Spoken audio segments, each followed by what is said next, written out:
الناس المعنية واللي بإيدها السيطرة وينكم؟ السوق سكر بابه بوجهنا. مرة معيلة ماشية بتدور على رز لأولادها، شافت كم من حرامي معهم كيسين من الاحتياجات. راحت لواحد منهم بتقول له أمانة يا أخي أعطيني رز بحقه مش ببلاش. لو بقولها استنى 10 دقايق.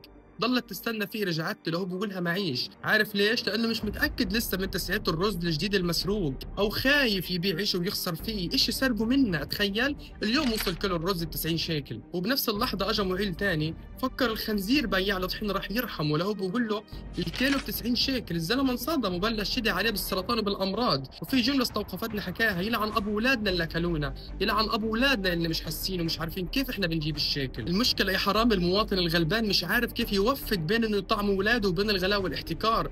الخنزير نفسه هذا انا امبارح حكي له خذ هاي 100 شيكل واعطيني طحين، قال لي لا هذا جايبه للدار. اليوم ببيعه ب 90 شيكل. والله يا خنازير ملكوش رحمه. بكره الحرب مخلصه، اكلتوا دم الناس ومصيتوا دمهم. والله لا يوفق كل حدا استغل الحرب وجوع الناس.